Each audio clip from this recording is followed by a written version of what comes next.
of, it cut down its size, basically. And many have argued that the Ministry of Chieftaincy can conveniently be merged with Ministry of Tourism. What is your view on that, and what is your take on that?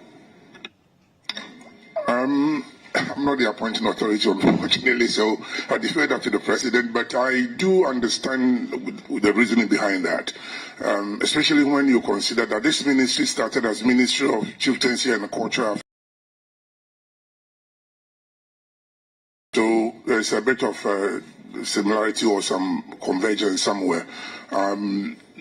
I would defer that to the President. As I said, I think it's something I'm here to do my job as a Minister for Designate for Chieftaincy and Religious Affairs.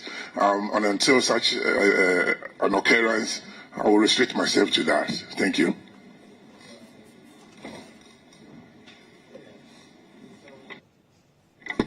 Thank you very much, Honorable Chair, for the opportunity. Honorable nominee, I've interacted with you elsewhere, and when I heard that you were nominated to the Chieftaincy Ministry, I started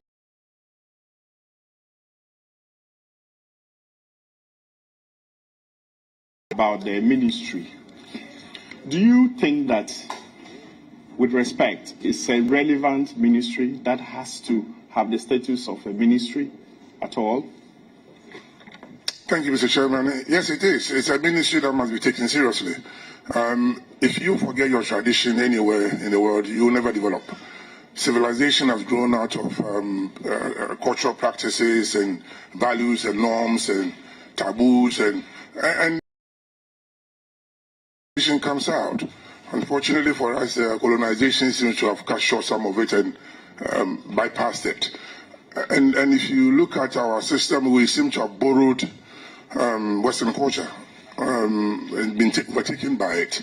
But if you go into our laws, especially even the Constitution, Article 39 talks about even encouraging the use of culture in our formal and informal education system. And also goes to talk about promoting Ghanaian languages, which now, if you ask a young guy to write Tree or Fanti or whatever,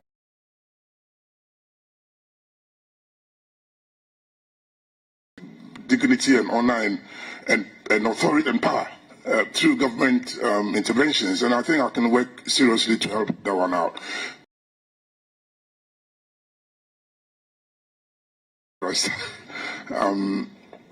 And I believe that we are the light of the world if we shine.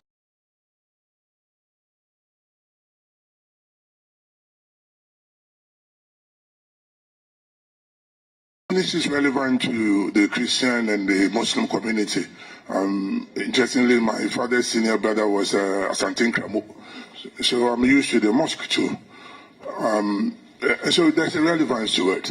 It also calls for collaboration between the ministers, especially tourism and culture, so that value, the usage of our customs, our norms, is the embodiment of our lives, isn't it? And if we forget simple things like our art and crafts, music, taboos, environment, how we maintain our environment, even our local economy, how we cultivate that, then we are lost as a people. And so I think it's a very, very important ministry. Right, thank you. It looks like you are agreeing that the Ministry of Chieftaincy ought to be merged with tourism.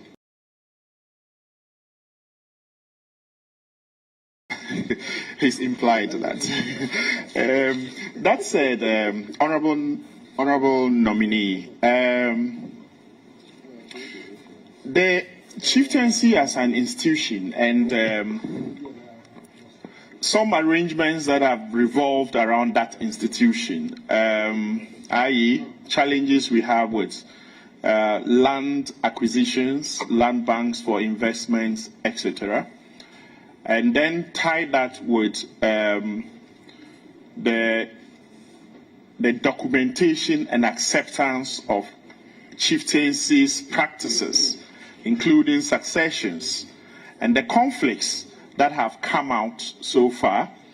You have recent examples of Boku, You have just this morning we read about Nalergu and trying to arrest somebody, etc., etc. Now you are coming into an institution that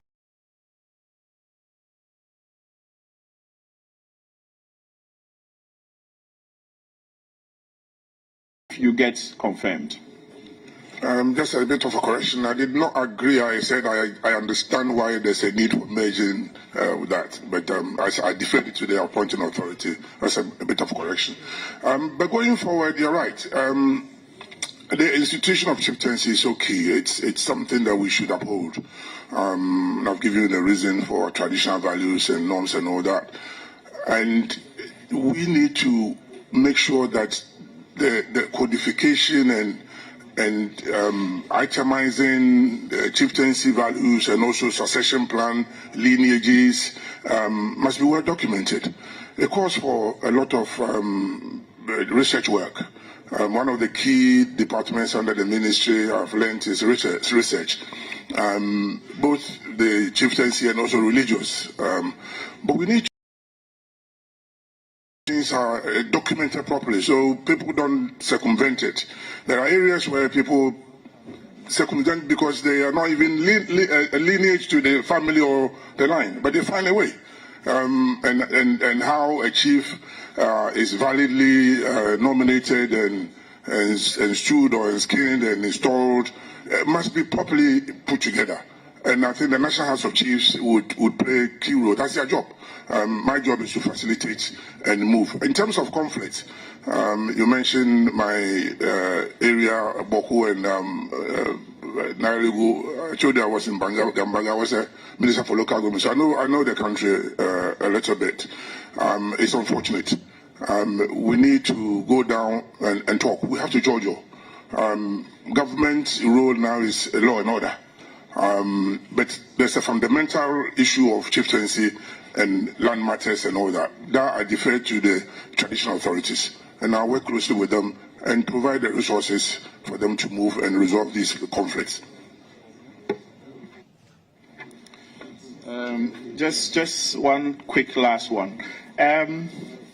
Honorable nominee, there is a general impression that government is not doing enough to demonstrate commitment to tightening its own belt and to resonate with what Ghanaians are going through, particularly with the economy, bondholders, pensioners, etc.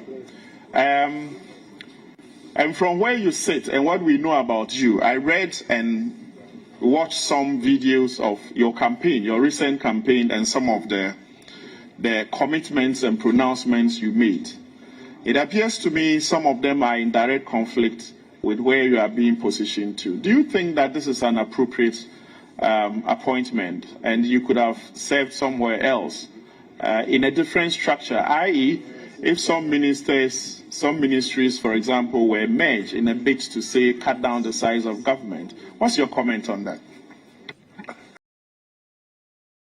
I'd loved you to be specific. You didn't give me specifics of what I said on my campaign trail and all that. But generally, as I said, it's the appointing authority's responsibility, not mine. But if I'm consulted, we will talk. That I don't think it's appropriate here to say. But I have opinions on some few things. And I believe that where necessary, the appointing authority will talk among the cabinet. But as I sit here now, that is the president's prerogative. In terms of my capacity, I'm a utility player. You know me. I can't fit anywhere. I give my best wherever I go. With a good heart and honesty, I deliver what I can do. If I cannot do it, I will tell you. But if I need to consult, I consult. Most ideas you hear from me are not from my own. I consult a lot. And I will consult a lot with the religious authorities and bodies and with our traditional authorities, the chiefs, and we would come up with some solution to most of the problems. So it doesn't matter how the number of ministries or whatever. Let me perform my job and you see a difference, huge difference. Yeah, before I come to you. Thank you very much, Chairman, and Honorable nominee, we want to be as quick as possible, but please help us by making your answers shorter. Thank you, Chairman, for that. Honorable nominee, I have one question for you. Just one. Just one. Brian Fargrick, Honorable Asamoah for Chieftaincy. Just one. Let me refer you to Article 274, 4 and 5 of our Constitution.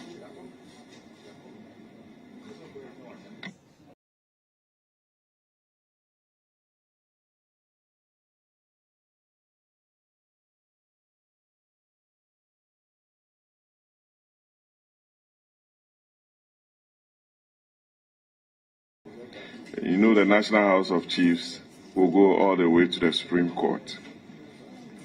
It gives the opportunity for lawyers to represent these committees of the Regional House of Chiefs and the National House of Chiefs. But those lawyers ought to be appointed on their recommendations with the support of the Attorney General. Most lawyers ordinarily would not want to participate in activities there because of remuneration. You're a seasoned politician and you've been around for some time.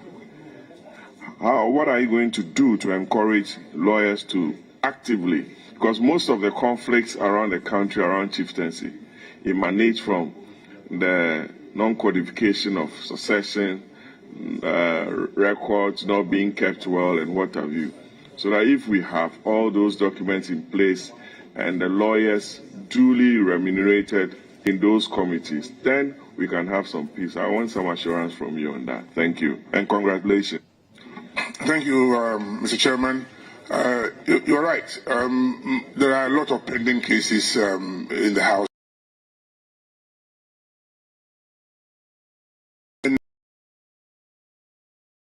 Funding or financial constraints. Some are also the number of members that sit on the committee. But the legal aspect is key. They're struggling to find people to go in there who would take the remuneration that you spoke about. But people must also be, I don't know how to put it, but people must also take satisfaction in their job.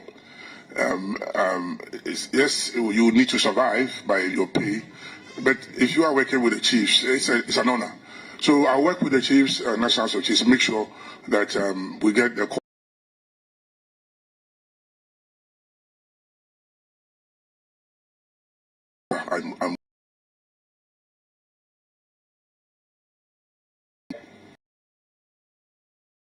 Okay. All right, me. Yeah. Asami, I know your interest in sanitation, environmental degradation, and the rest. A lot of people have said that the role of our traditional authorities in the maintenance of environmental sanitation, in the preservation of our ecology, and especially with the harm that illegal mining is causing, is because of lack of participation in the policy decisions and decision making as far as our environmental management is concerned.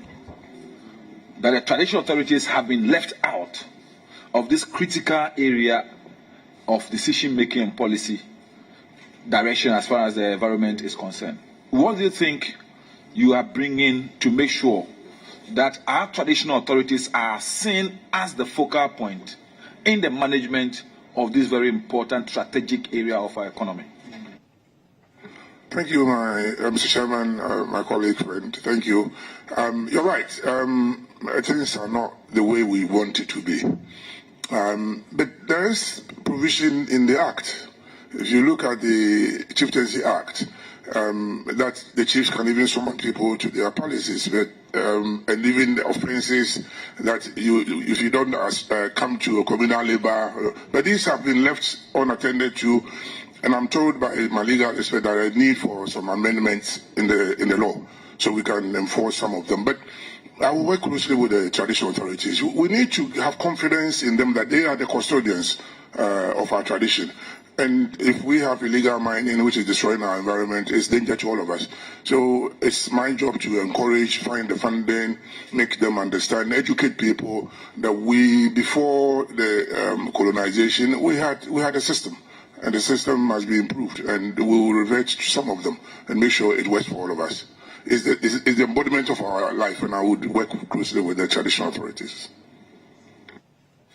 Mr. Chairman, in his previous answer, the honourable member, honourable nominee mentioned the issue of codification of inheritance and succession. This has been on the drawing board since 1997. I don't know whether in your research you'll be able to analyze and find out what are the inhibitions, what are the things that are militating against the codification of our inheritance and succession systems to minimize issues of chieftaincy disputes in our country. Thank you, Mr. Chairman. One of them is the funding regime. And so some of them have attempted it. My information is that of the numerous traditional areas, we only have 6 who have completed the codification of the lineage. Just 6. If you look at the number of divisional chiefs and paramountcies, so it's very significant. We need to move faster so that people don't circumvent it. That's where the conflict comes in. Somebody usurps the power.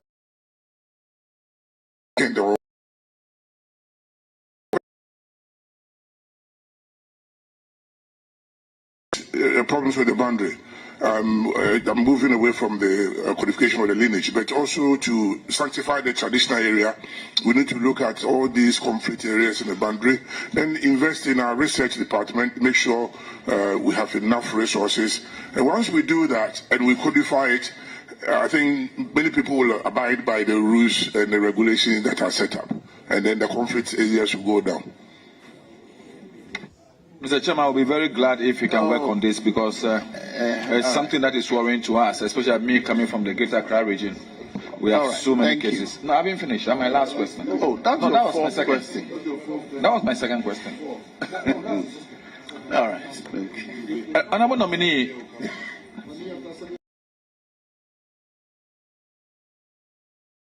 strong advocacy, especially from our Queen Mothers, for a second chamber of the National House of Chiefs to be created to take care of Queen Mothers.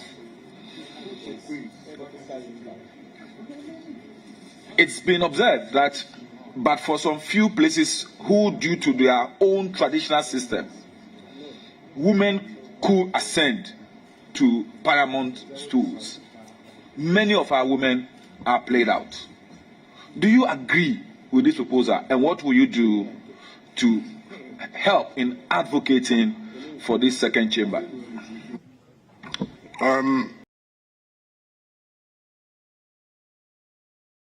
Consult extensively on that.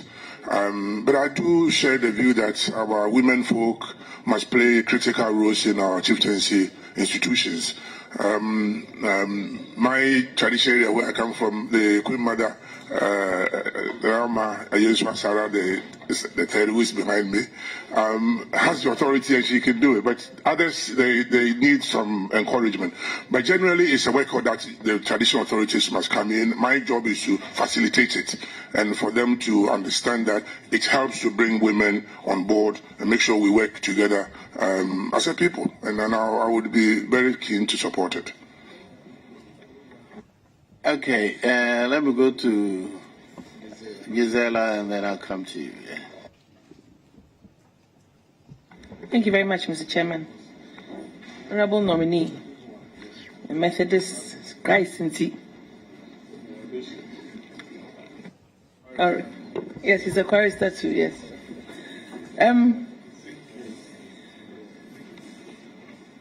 As a former Minister of Tourism, and as somebody from the Central region, and you know that tourism has been a strong point in the region. Government, tourism, and now as you're looking at chieftaincy and religious affairs, chieftaincy in particular, do you think that it is time that the Central region had a revival in our tourism?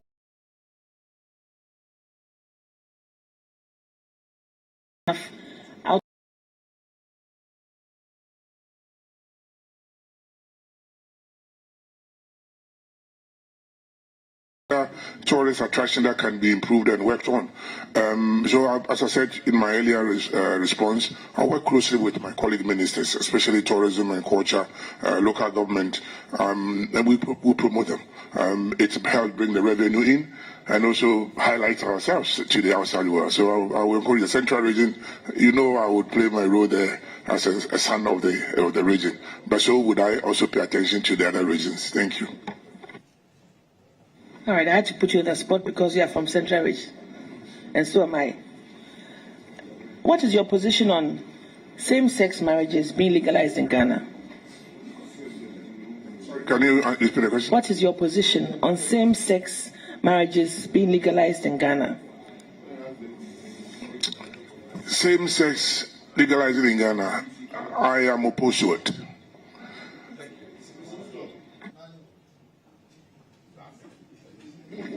And then lastly, you have only about 2 years to run. 2 years, just a few months of. What would you like to be a legacy to leave in the Ministry of Chieftaincy and Religious Affairs if you get the nod? Thank you. Thank you, Mr. Chairman. I would like the ministry to assume its rightful position as the custodians of our tradition, and make sure our traditional authorities are lifted higher to the dignified and noble status we know we revere them. Our Christian and Muslim the necessary support so they can get the congregation to understand that we are one nation and it's a sovereign state, and we swim together, we sing together. So my role is to make sure that we all work together on this aspect and not bring trouble or case anywhere. There were other conflicts, we would manage it, and it's Georgia, we will get there. Yes, Eric. Thank you very much, Mr. Chairman. Honorable nominee, you are most welcome. Mr. Chairman, my first question has to do with chieftaincy disputes. We are aware of chieftaincy disputes in most parts of the country and the security challenges that it poses to the people living in those areas, poses to agriculture and even their economic life, the entire economic life. If you are given the opportunity, what can you do specifically to address this challenge of chieftaincy disputes that is hindering our onward march as a nation? Thank you, Mr. Chairman. Number one is to support and encourage the National House of Chiefs and the Regional House of Chiefs very quickly. Give them the necessary support to step in and address some of them. It can be handled. Forced into huge crisis. But secondly, is also to move out of my office. I mean, I'm somebody who doesn't stay in one place. Office is not my place. I move. And sometimes face-to-face talk works. You need to, human beings must approach each other with sincerity and honesty and tell the truth and be fair with each other. I've had all the briefings I need on the disputes, and I believe I'll work towards resolution of a lot of them. Thank you. You have served as the Minister for Local Government some time past in our country. And how did you relate? What was the relationship between your office and the chiefs that really impacted on the performance of your duties as a local government minister? Thank you. I worked very closely with them.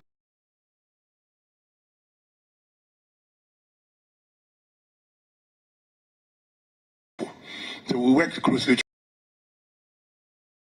I know them personally.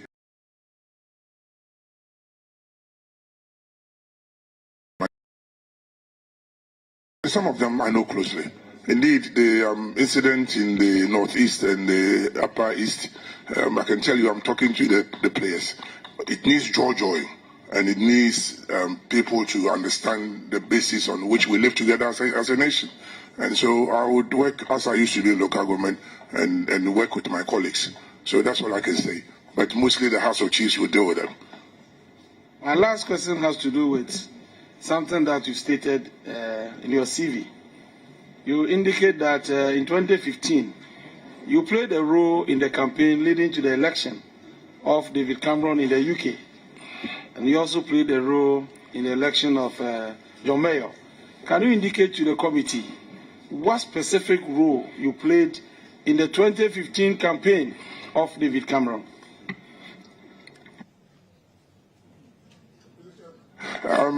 I'm not sure, but I would attempt to answer it. I used to live in England, and I'm a Conservative Party member. I used to be. And so when elections come, and I have children there, I visit. So I have an interest, my kids are there. I need to make sure they are safe and everything. So when my political lineage comes in, I go and give a helping hand. That's all I would say. Thank you. You also participated. It's okay. So, Chairman, I thought you were actually going to do a follow-up on. Okay, all right. I will. Thank you, Chairman. Honorable nominee, let's start from your previous employment as Chief Executive Officer of SIGA. Director General of SIGA. You, in my view, publish a number of interesting reports on the states of owned enterprises. They were very useful, research information. But one thing that I want you to address has to do with the fact that many of these CEOs, at the time that you were at SEC, were also running for political office. Article 284 of the 1992 Constitution says, a public officer shall not put himself in a position where his personal interest conflicts or is likely to conflict with the performance of the functions of his office. And there are others that talk about political affiliation and all of that. As the Director General of SEC at the time, it came to your attention, and I assume it was part of your responsibility to ensure that the law is applied to those who were violating it.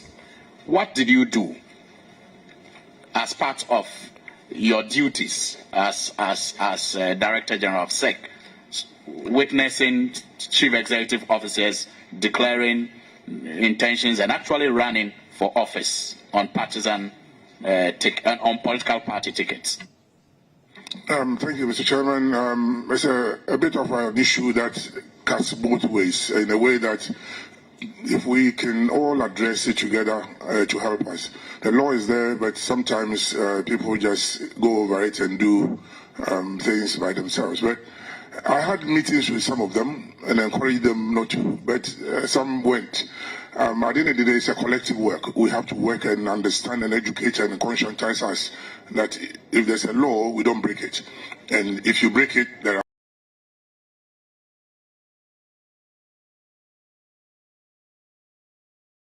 but it's sometimes a bit tight because it's festered for a long time. It's not an easy thing, but we can overcome it. Thank you. Mr. Chairman, that's interesting. Is that your approach, and I hope that's not my second question, is that your approach to dealing with clear violations of law? Should you go to the Chieftaincy Ministry? Is that what your approach is going to be when it comes to clear violations or things that are done that you think are clear violations of the law? Your approach is going to be, let's talk, let's discuss this, and collectively let's resolve it. Is that going to be your approach?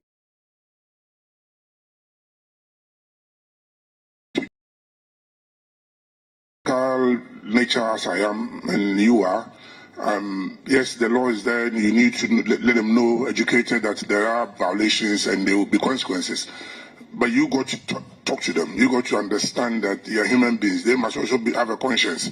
And yes, I will attempt the JoJo, but when the law is violated, then the law takes its course. I'm not the law enforcer. My job is to tell them and point it out.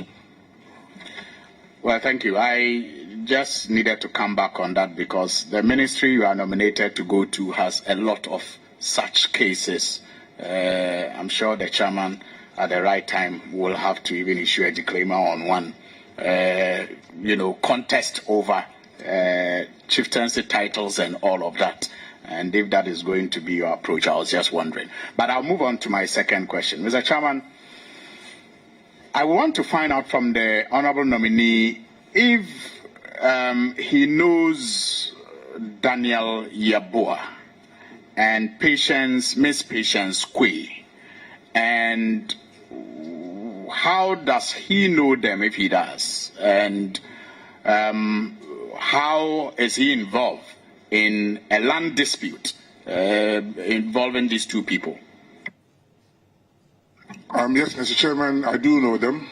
I have a piece of land in Pram, and Mr. Daniel Yeboah also the same piece of land, a portion of it, and the matter is before the courts. So I would restrict myself to just tell you I know them, and the matter is being resolved in court. Thank you. Finally, honorable nominee, as Director General of SEC, you also a couple of times admonish chief executive officers to cut down on unnecessary expenditure. Don't you think at this time such admonition should be going to His Excellency the President also? Mr. Chairman, I think I've answered this question earlier.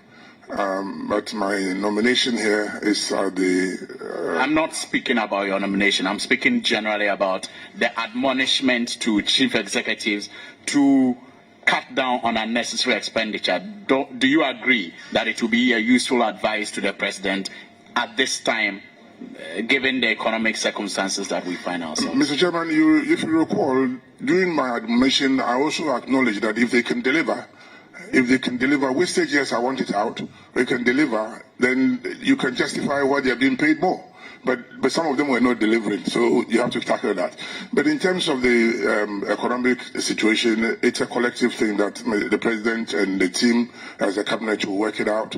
If there's a need for wastage, and I believe there are some wastage in the system, that will be tackled in the various ministries and agencies. That's something that can be done. Do you think we can? No, you just said the last one. That was the last one. So, Mr. Chairman, just this Jara, please. Forgive me. Yes, yes, a drop.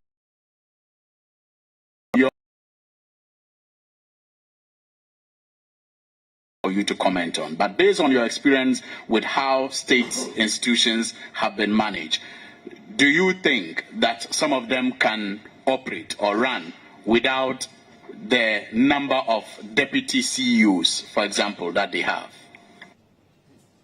Mr. Chairman, yet another question that is in the bosom of the President.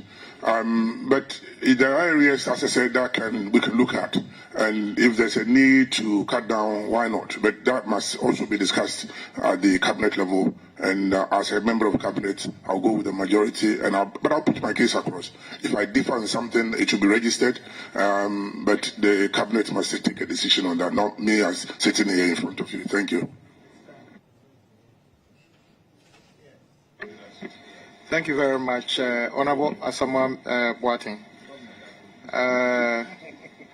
I think we have a common friend in London, but that is for another day. Are you aware of National Cathedral Secretariat? Yes, I am.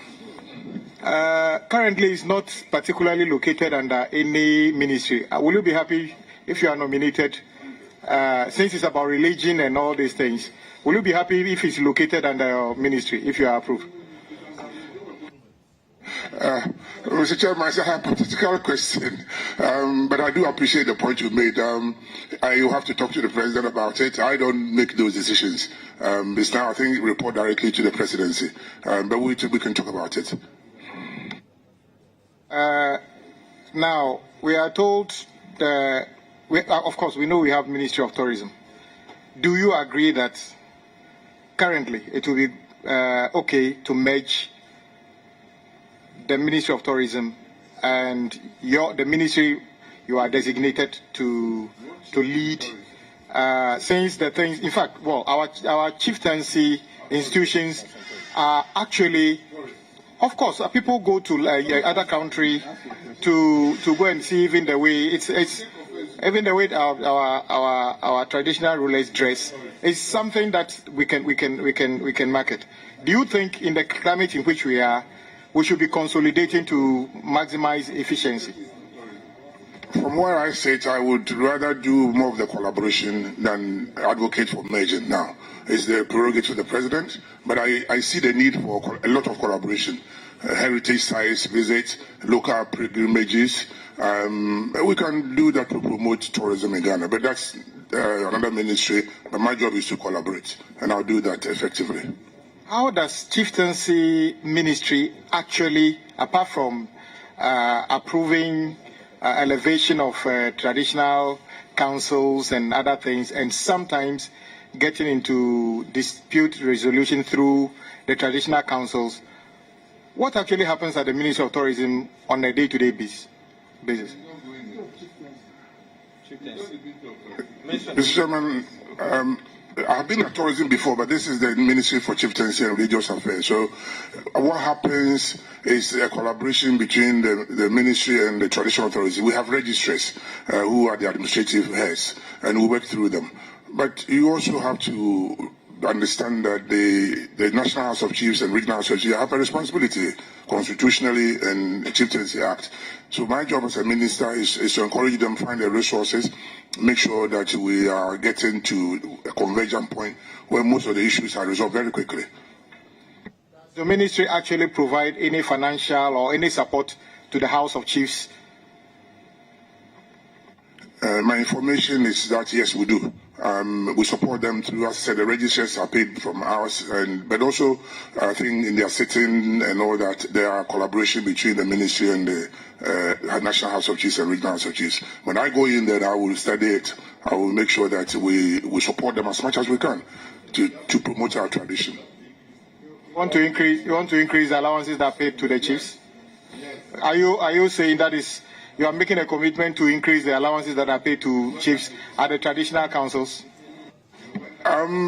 If I can take you by when I was Minister for Local Government, I engineered and worked with my ministry closely in Parliament to increase the common fund percentage from 5% to 7.5%. That's during my time. So I do recognize that there's a lot that can be done to help the traditional authorities.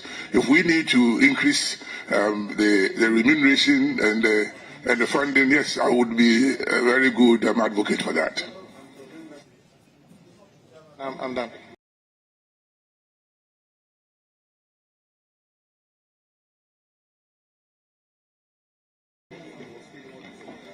Good evening, Ato.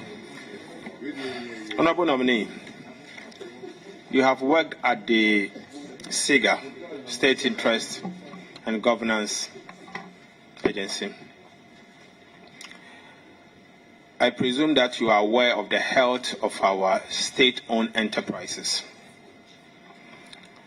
Can you describe the health of our state-owned enterprises to us? Mr. Chairman, thank you, and also thank yourself, Honorable Ranking Member, and my other colleagues who helped to pass the SIGA law.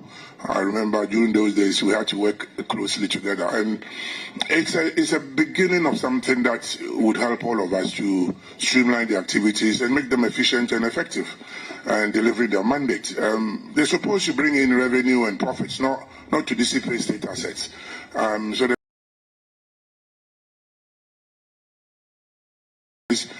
we should look up to them. We must strengthen them and let them know what they have to do quickly. I think we need to focus on them a lot more that we have them as businesses and they should provide more for the sustainable development of the nation. So, yes, I work closely with my colleagues, and if there's a need to get them to deliver, they will deliver. Before you resigned from SIGA, there was a report your office issued together with the minister responsible for state interest at the presidency. The report talked about the fact that most of our SOEs are insolvent. Do you agree with me on that? Thank you, Mr. Chairman. It's not agreeing. Some of them are, and they're struggling to survive. And that's why there is a program to float some of them on the stock exchange to get private capital into them and get also not capital, just also shareholding, so that pressure can be brought on them and they can improve. Sometimes when private sector steps in, it changes the whole ball game. So yes, I am aware. But some of them are turned around the corner. You take the case of Bost, for instance. Long time they were in debt. Now Bost have cleared almost their debt by themselves. The government stepped in a bit. There were some pipes that you remember from President Kufuor's time lying in Houston, which I helped them to bring that pipe down. Now you can have the flow of the oil from Tema to Mami Water. So there's a lot they can do, and state enterprises have a lot that we have to encourage them. In the midst of insolvency of some of these agencies or bankruptcy from these state-owned agencies, we have seen an increase in the numbers of the deputy CEOs at most of these SOEs. Under your watch, we did not see you do anything about this. What can you say to that? Appointments are not made by me. That's number one. Number two, it's made with the view to strengthening the systems and make it work.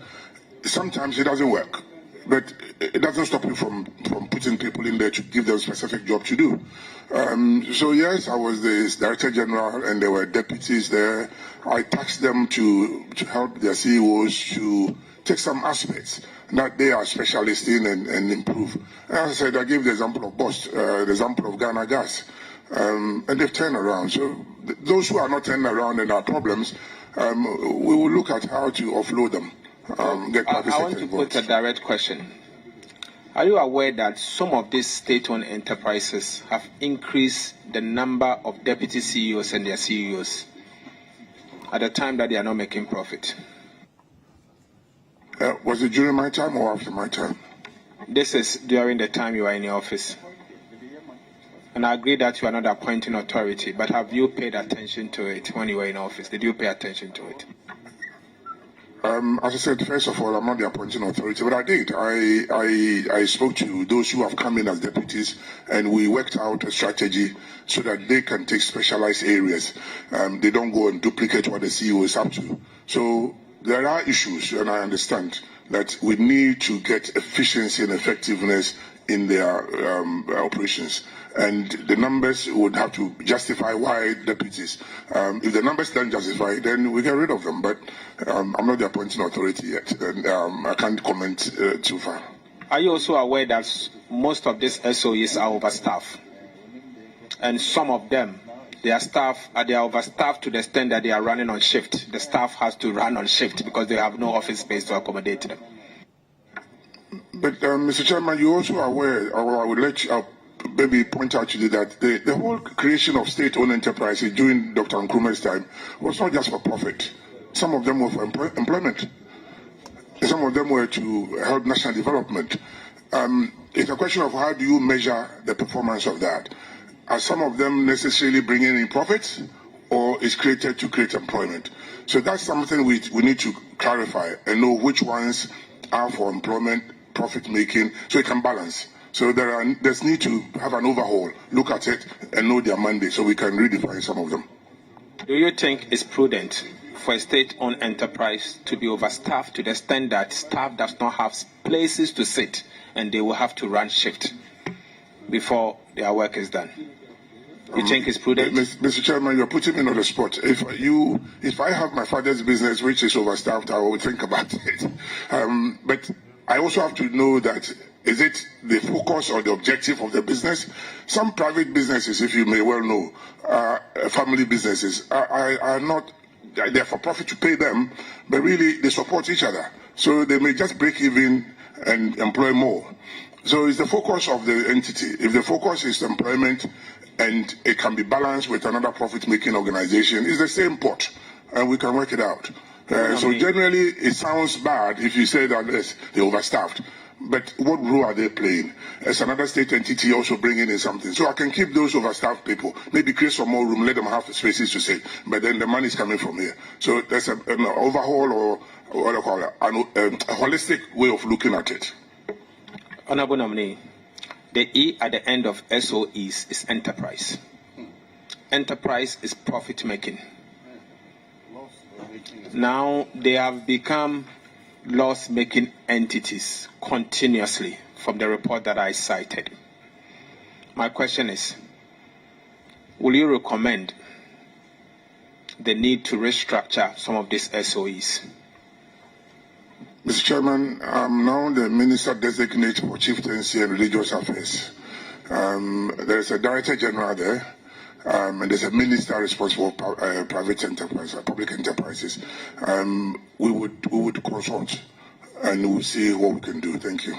So now that you are a nominee for Minister responsible for Chieftaincy and Religious Affairs, I know in the past you used to be the Minister responsible for tourism and culture. Culture, obviously, Ghanaian culture includes chieftaincy, includes religion, because we value religion and chieftaincy. Will you recommend the need to merge these two ministries to save costs for Mother Ghana? Our tradition, our culture of the nation, if we get the two right, and we get traditional authorities to work and act in a way that brings peace and development, and the religious bodies to do that, and bring the congregation and the followers, we are onto something. The numbers bring strength. And so I'm keen to see how we collaborate. It's not my job to merge ministries. It's my job to go and collaborate. And where there's a convergence between my ministry and the tourism and culture, we'll do so. We'll work closely together. So, Honorable Nominee, assuming you are the President of this Republic, and the country, no, he once wanted to be President. So, assuming you are the President of this Republic, and the country is going through economic crisis of this magnitude, you have asked your citizens to burden share with you by introducing 24 taxes in one budget statement. Holders to forgo their coupons or interest. Don't you think, if you are the President, it will be prudent for you to signal to your citizens that at the minimum you will cut down the size of your government to give confidence that you care? If you are President, what will you say? Mr. Chairman, right now I'm not. I'm not a president. President has nominated me for a specific role. Yes, I will be a member of the cabinet, but we will collaborate.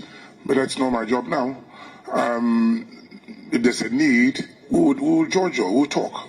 But it's his job. It's his prerogative.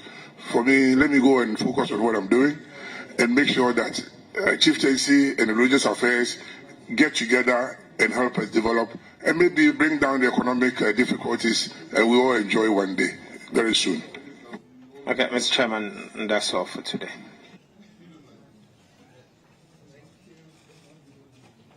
Thank you very much.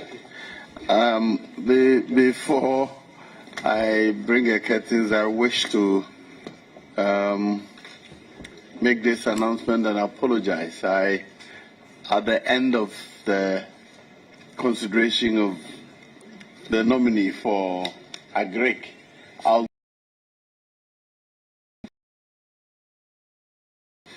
among them was one person described as Nkwetiahine. So I acknowledged him.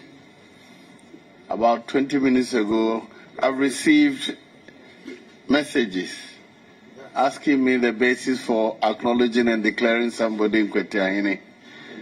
I profusely apologize. I did not intend to dabble in any chieftaincy matter. I was only giving a list to announce. Yes, the list was here. So, please, they have actually sent me a judgment in respect of the matter. And they're saying there's another part pending for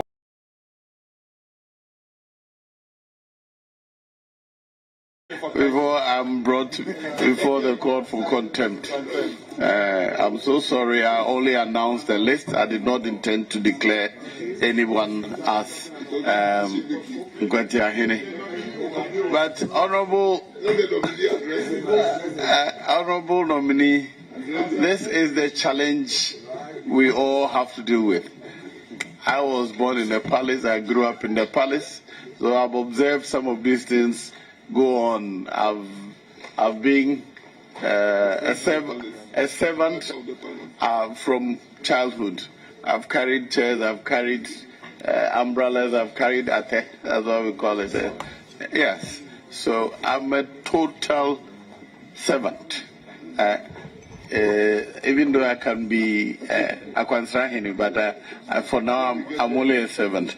So the real challenge we have as we go across is that too many uncertainties happen to be around our selection process. And I'm glad to hear that some of you have started providing the procedure and eligible families. I pray that my senior brother, Asamoah Boateng, will facilitate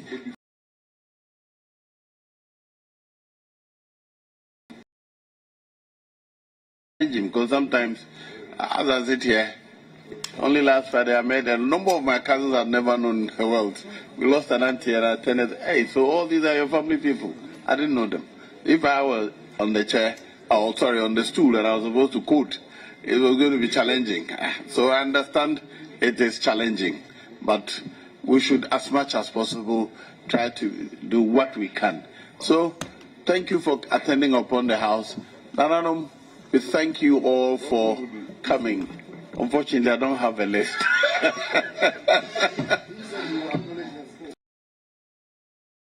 If you permit me, you're not a member of this committee, so you can't acknowledge them.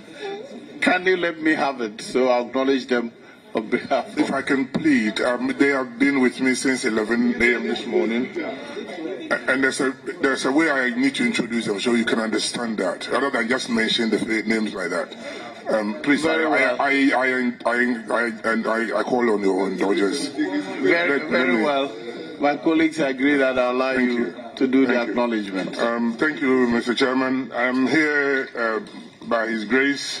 God has brought me prominent chiefs who are supporting me, led by the President of the National House of Chiefs himself, Ojiahoho Yaojebi II, and he's the Sefi Anyasho Mahine, President of the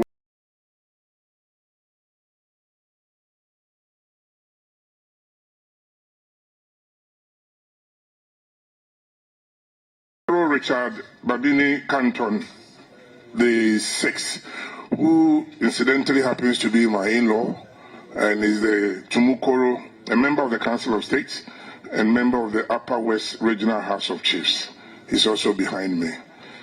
Then I have Odefo Amuakwa Wodu, the 7th, who also is the president of the Central Regional House of Chiefs and is here with me. He's the Omahine of Breman Isikuma, President, Central Regional House of Chiefs, member of the National House of Chiefs. Then I have Nana Nkansa Bodu Zagrek Nzimahine, member of the Kumasi Traditional Council, who is here to and nominated by Otumfo to come and support me. Then I have Osiade Yo Kwesi Kenin, the 4th, Etimokwa Mahine, member of the Central Regional House of Chiefs and member of the National House of Chiefs. I've reserved the Queen Mothers later on. They are my mother, so I will do them last. Then I have the General Secretary of the Christian Council, Reverend Cyril Fayose, who is behind me. The General Secretary of the Ghana Pentecostals and Charismatic Council, who is also here. Then I have my own brother, Sheikh Arumiyao Seibu. Sheikh is here, he's the Chief Imam's Chief Spokesperson. Then I have Nana Kubokwo Dumale the First, the Paramount Queen Mother of Adan traditional area. I'm grateful for her. I reserve my own Queen Mother and my sister, Nana Ama Ayensua Sarah the Third, the Denchahima, who happens to be a very close family, and I'm thanking for their support. On that note, Chairman, thank you so much for the time you've given to us, although they'll be happy to be here. And Dambojo is my brother. I even named my son after him. So he's here also to support me. Thank you. Very well. Nananum, we thank you all very much. And we apologize profusely for the length of time you had to wait before it got to the nominees' turn.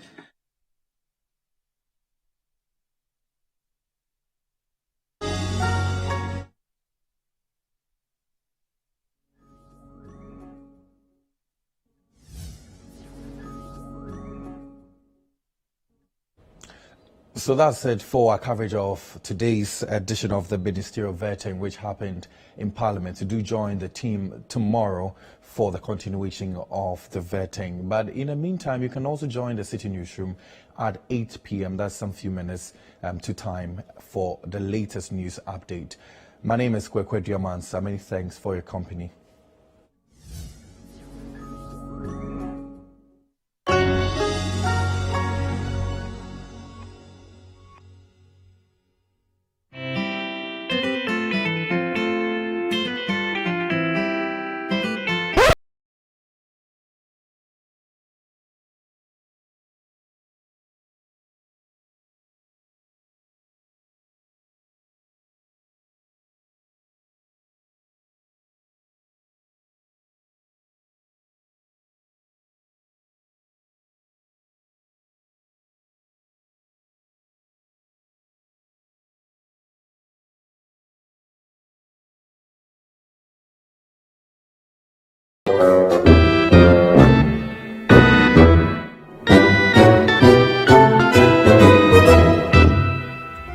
Creamy Plus is a fully skimmed evaporated milk. Creamy Plus is available in a shop near you. This message has been vetted and approved by the FDA. Everybody, let me see. The Assemblies of God Ghana just about to take a turn like never before. Join us at the Grand Arena, Accra International Conference Center on the 25th of February for the induction service of the newly elected General Superintendent, our very own Reverend Dr. Stephen Yenusom Wengam, and the outdooring of the newly elected Executive Presbytery Officers, Reverend Tito J, Reverend Dr. Enes Brikran, and Reverend Dr. Simon Abubaba. There is about to be a shift, growth, and transformation as they plan to reach, rebuild, restore,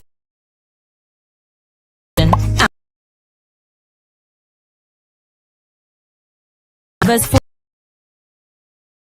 People fall, but there is safety in the multitude of counselors. Come, let us welcome and celebrate our new Assemblies of God leaders. God bless you.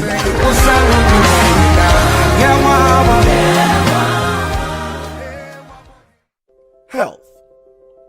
The Vodafone Healthline Medical Call Center is manned by a team of doctors specially trained to provide medical advice and consultation on diverse health issues to the general public via telephone conversations or other digital meeting tools.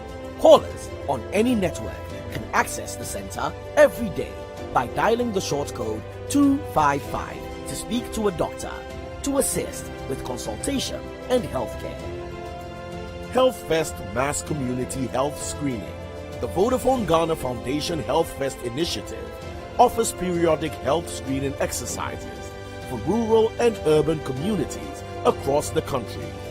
With the aid of qualified medical doctors and nurses, Health First provides free medical screening, consultation, and medication for citizens across the country. This initiative is further complemented by Ultrasound Scan Project, which is conducted every other month across rural communities. Vodafone Homecoming Nationwide Hospital Bill Settlement Initiative. Vodafone Homecoming is another benevolent initiative championed by Vodafone Ghana Foundation. Here, the foundation pays the medical bills of insolvent patients who are unable to go home due to these unpaid bills.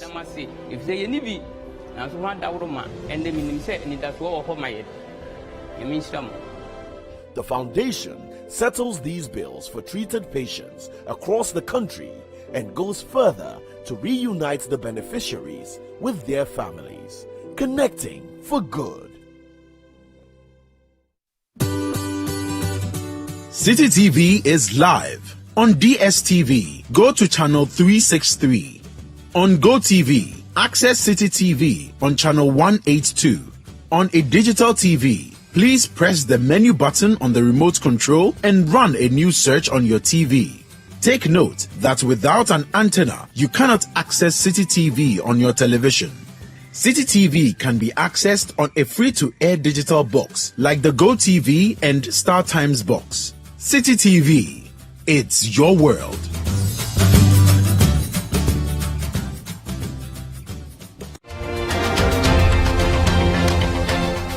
Regardless of what your point of view may be, he holds a mirror for you to see the reflection of reality. Two young men, brilliant student, best student in his school. He says, I believe in this as my identity, my religion. You say no. You won't take him because it breaks discipline. I think we should not be at the wrong side of history. Dispassionate opinions that shape your point of view. As for the president's credibility in terms of anti-corruption, I'm afraid to say he's in tatters. An analytical and non-partisan I'll give you a point proverb, of view. and I can proverb. So Patrick Kwaso be Mountoma, This year, forget it. Dialogue that informs your socio-political point of view. I'm young enough to wait for God's opportunity tomorrow, and I'm not in a haste. Are you lacing your boots for 2024? Absolutely not. I don't listen. What time you see the shoe I've been wearing? Whether they are even boots? No, it's not Cambo. A chance for the duty bearers to provide the citizens with an honest point of view. We are being given rare and privileged access to a building which is part of the National Operations Directorate. And we are so determined, to fight all manner of crime. Even the broad daylight robberies that we see and the footage seen, we can say that we are going all out, to make sure that we contain them. Educative chit-chat from the expert's point of view. No, there is, in fact, that rumor has been said about so many vaccines. People said the tetanus vaccine causes infertility, and we are trying to make our women infertile. No, it's not true. On the Point of View with Bernard Avler, every Monday and Wednesday at 9 p.m. only on Citi TV.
Live from number 5 Ola Hansen Lane at Tess. Newsroom.